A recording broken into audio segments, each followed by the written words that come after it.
In the depths of the human psyche, marriage is not merely a social contract or a romantic ideal. It is a crucible for transformation, a sacred journey toward individuation. Carl Jung perceived marriage as a profound psychological relationship, a dynamic interplay between two souls striving for wholeness.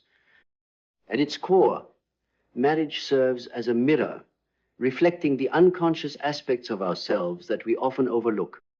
Through the intimate bond with another, we encounter our own shadows, projections, and inner conflicts. This confrontation is not a flaw of the union, but its very purpose to bring to light the hidden facets of our being and to integrate them into a cohesive self. Jung emphasized that true psychological relationship in marriage requires consciousness. Without awareness, partners remain entangled in unconscious patterns, unable to truly relate.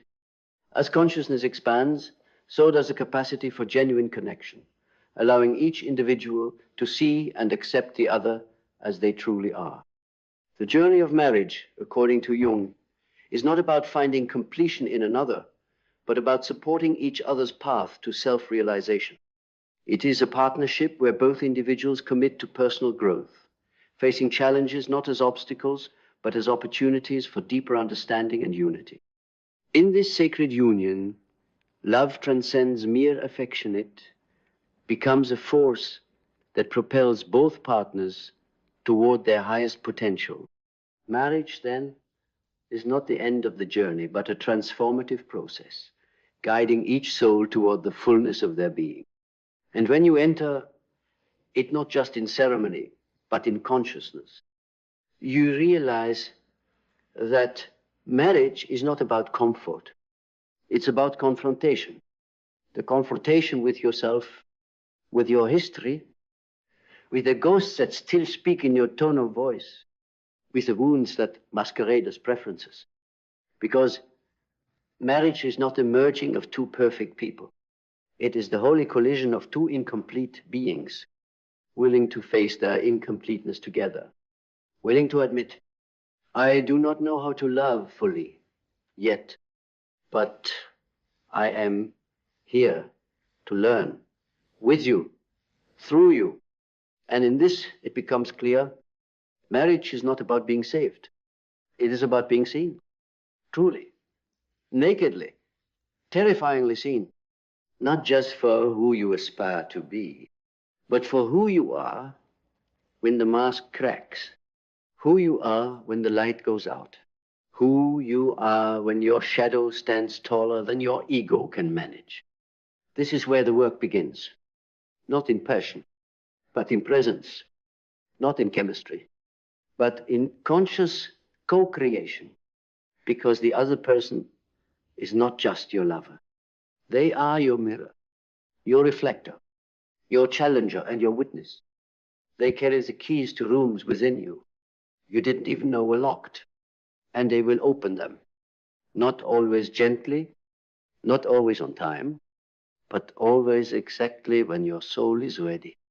That's what makes marriage terrifying and sacred, because it asks not for your perfection, but your participation. It demands not that you agree, but that you engage, that you show up again and again, even when the romance fades, even when the illusion shatters, even when all that's left is raw, exposed humanity, because that's where real love begins. Not in the promise, but in the process of becoming, the process of breaking and rebuilding, not once, not twice, but over and over, as many times as it takes to burn through illusion and reach the molten core of truth. Marriage, according to Jung, is not about harmony. It's about integration. It's the arena where the masculine and feminine within each partner are confronted, challenged, provoked into union, not gendered roles, but archetypal forces, the inner animus and anima, the order and the chaos, the sun and the moon, And when these forces clash within a shared life, what erupts is not a war, but an alchemical fire, a fire that exposes where you've remained unconscious, where you've relied on projection instead of perception, where you've mistaken your partner for your savior, your wound dresser, your emotional servant. But real marriage kills those fantasies because it was never meant to fulfill you. It was meant to free you, to drag you through the forge of shared mirrors until you no longer need the other to reflect you, because you began to see yourself clearly. This is why so many run, because marriage reveals the parts of you you would rather keep hidden. It forces a reckoning, not just with the other, but with yourself. And yet, in that reckoning, there is something miraculous. Because if you show up through the storms, through the shadows, through the unbearable stillness where nothing feels romantic or even kind, you discover something no fantasy can give you. Sacred partnership. The bond that says, I see your darkness and I'm not leaving. I see your brilliance and I'm not jealous. I see your wounds and I hold them without fixing. I see your growth and I rise with it. That is when marriage transcends its earthly form. It becomes a spiritual discipline, not because it is always gentle, but because it is always honest. It stops being about compatibility and starts being about capacity. Capacity to hold tension without collapsing. Capacity to speak truth without punishment. Capacity to listen without defense. Capacity to forgive without forgetting who you are. In Jung's world, marriage is the ultimate individuation crucible. Because where else in life are you this exposed? This tested, this mirrored, this called out, not out of cruelty, but out of love so fierce. It refuses to let you remain unconscious. It's not a fairy tale. It's not a contract. It's not a cure for loneliness. It's a portal, a place where your ego is slowly dismantled, so your essence can finally be revealed, where your projections are shattered, so your presence can finally be embodied, where the child in you, who was never held, learns to hold themselves while letting another hold them too. It is the highest, hardest school of devotion. Not because it gives you what you want, but because it shapes you into who you were meant to become. Not a version of yourself edited for comfort, but a version sculpted through friction, forged through honesty, polished by presence. And when two people accept that path, not as punishment, but as privilege, they enter a rare kind of love. Not because it's perfect, but because it is conscious. And conscious love, it doesn't just change relationships. It changes everything, because once you've loved like that, with your eyes open, with your shadow integrated, with your truth uncloaked, you can no longer settle for anything that smells like performance. You crave presence. You crave depth. You crave reality. You don't want someone to complete you. You want someone to witness you as you complete yourself. You want someone to hold your hand, not because you're afraid of the dark, but because you've chosen to walk through it. And it's more powerful to do so in communion. Marriage, then, becomes a spiritual dojo, a place where the soul trains in discipline, in devotion, in the art of staying when leaving would be easier. Not staying in toxicity, but staying in transformation.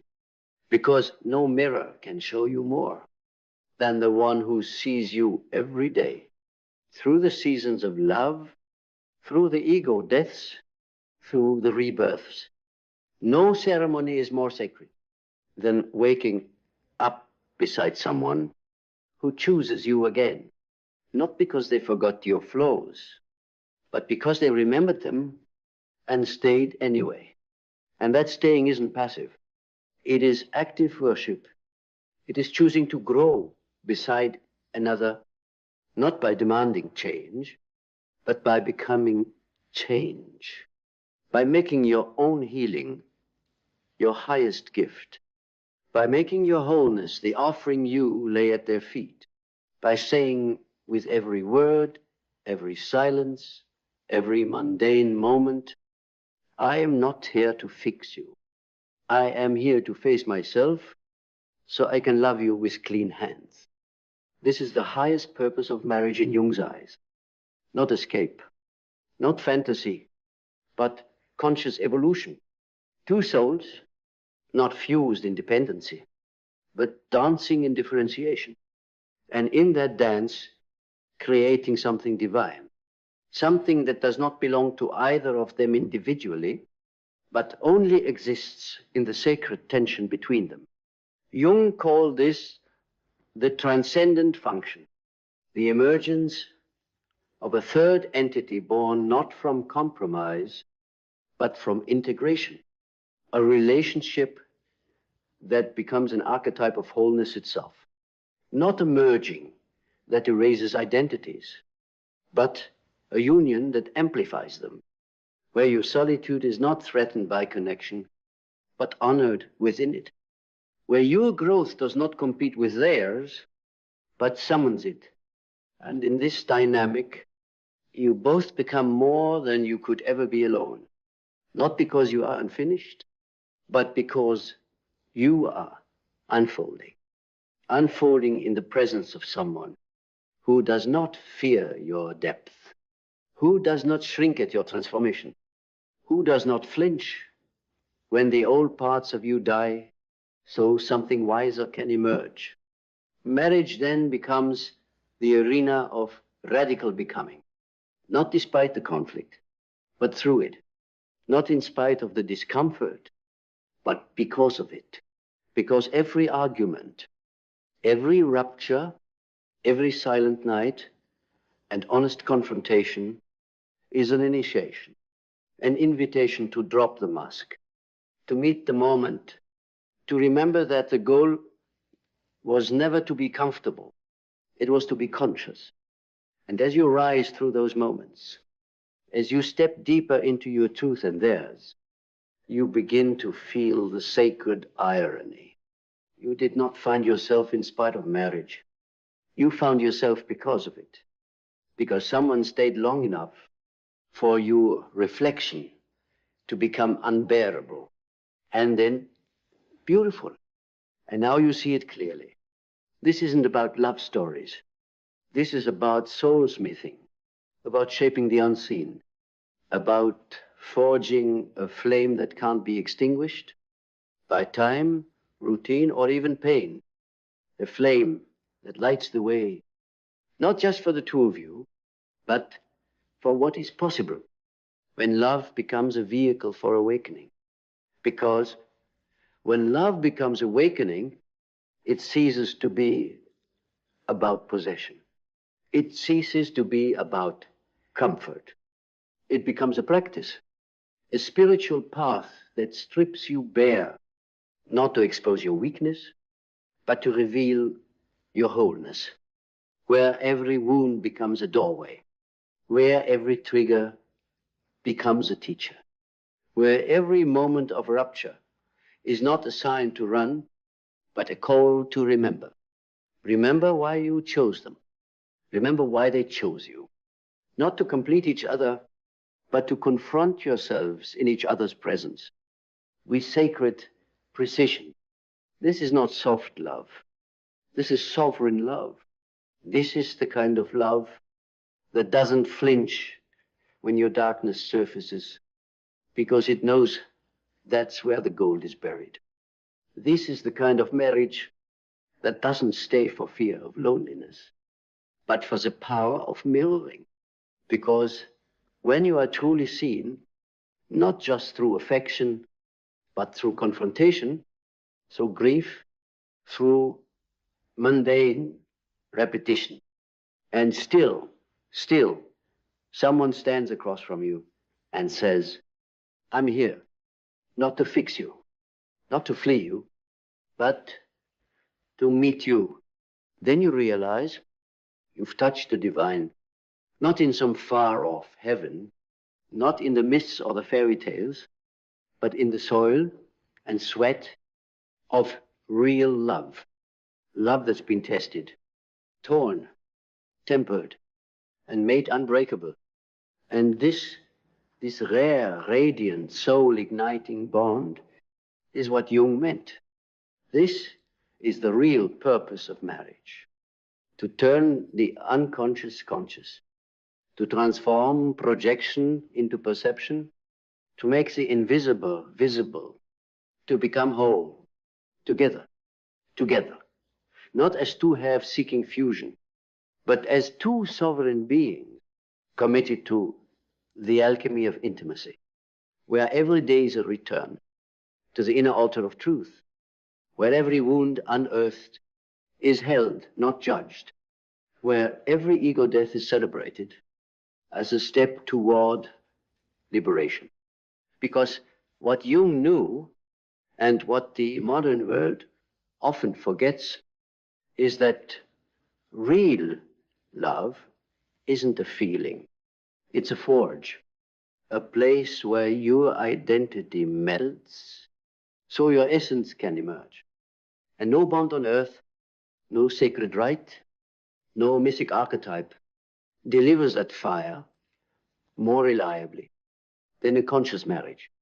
It is the final frontier of adult initiation, the space where romance becomes reverence, where duality dissolves into divine polarity, where the masculine and feminine don't compete, they co-create. This is why marriage terrifies the unconscious, because it doesn't care about your facade. It doesn't care about your curated persona. It will bring forth every unresolved trauma, every suppressed longing, every mask you've worn to keep from being fully known.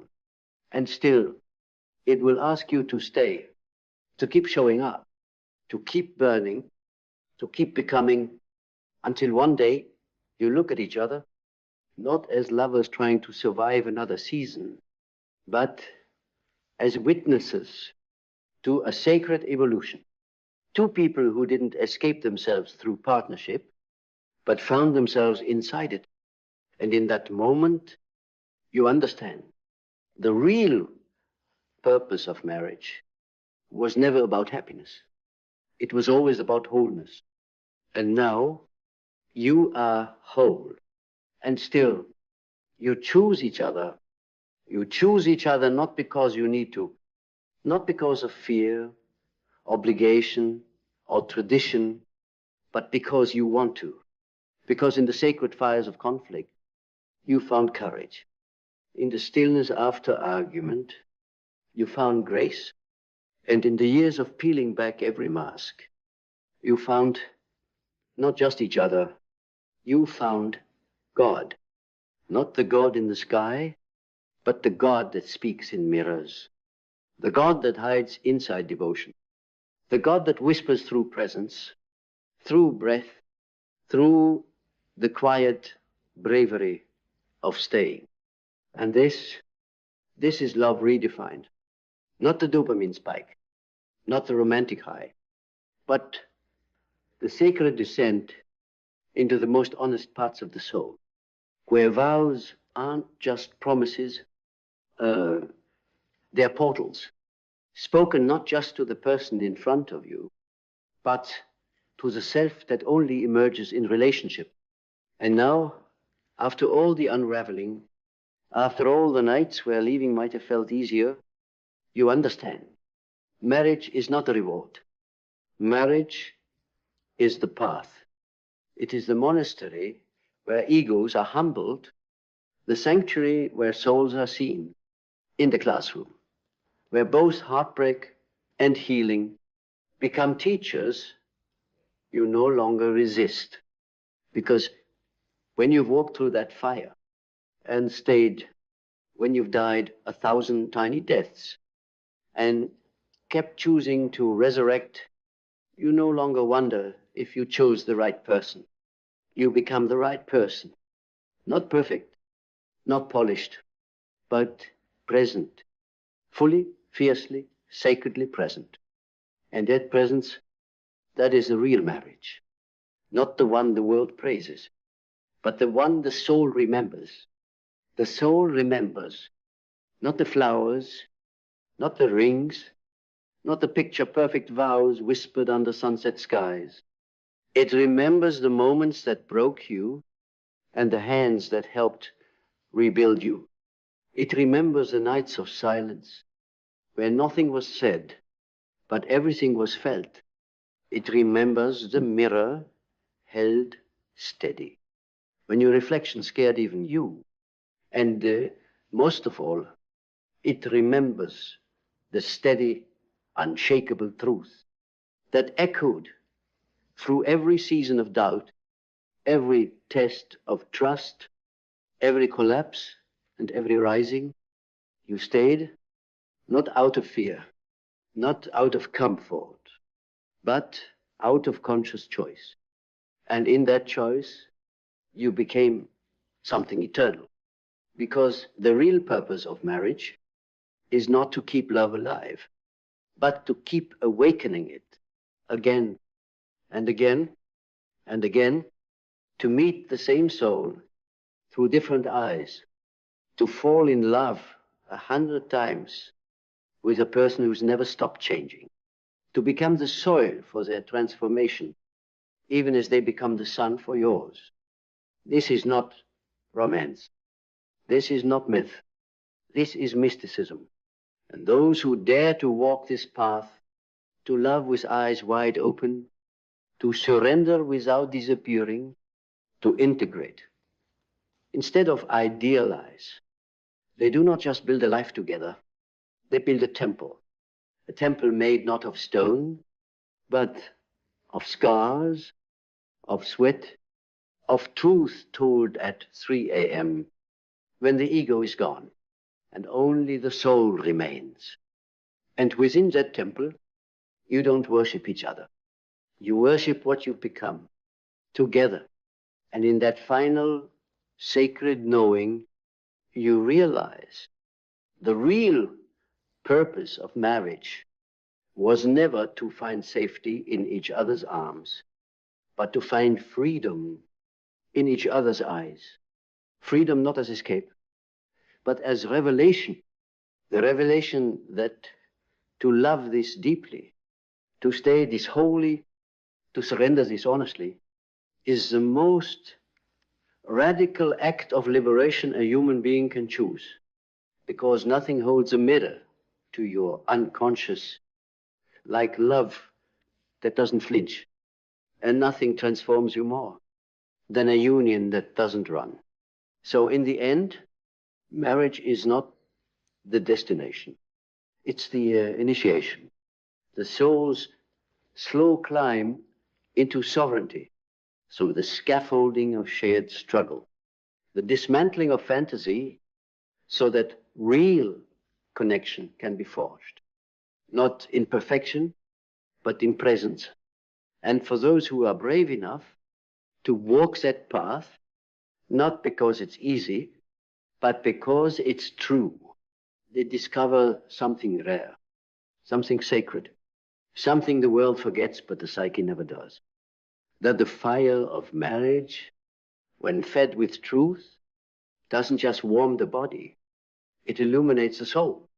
And in that glow, you see each other clearly, not as saviors, not as soulmates, but as sacred mirrors, inviting each other again and again into the highest act of love, not to become one, but to become whole,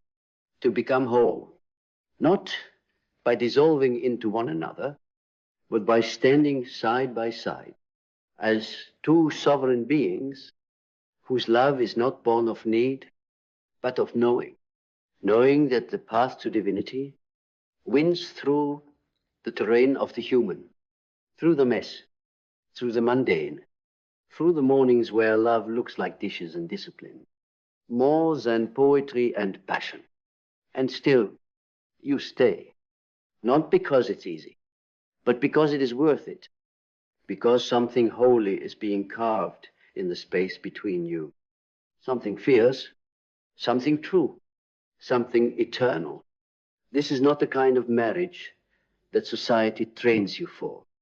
This is not the performative theater of matching outfits and filtered smiles.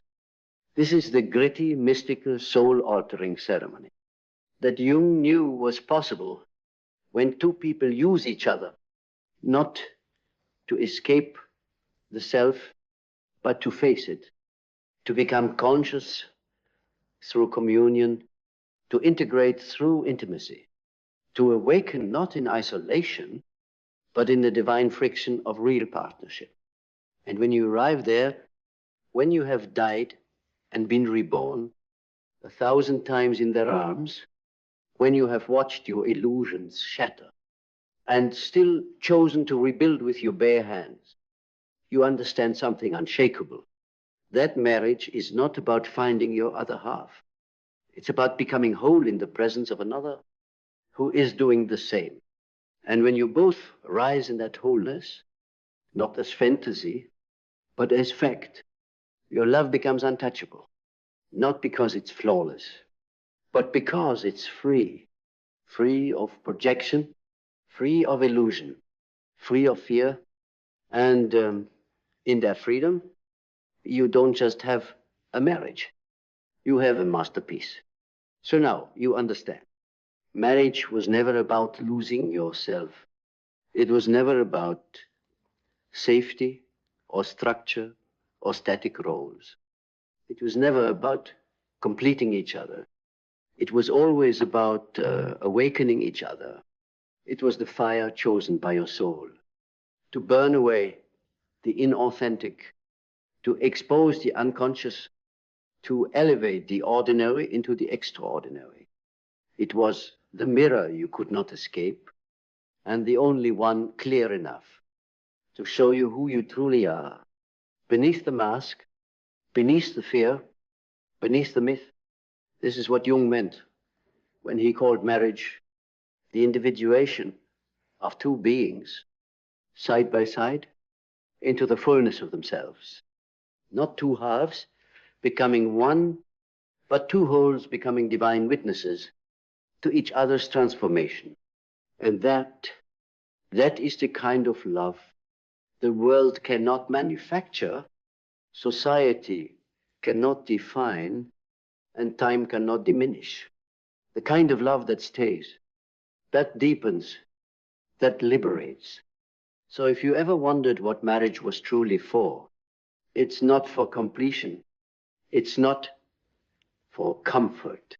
It's not even for happiness. It is for wholeness. And when you choose it for that reason, when you stay for that reason, when you rise, break, heal, and choose again for that reason, you no longer have a marriage. You have a sanctuary. And in that sanctuary, you don't just survive love. You become it.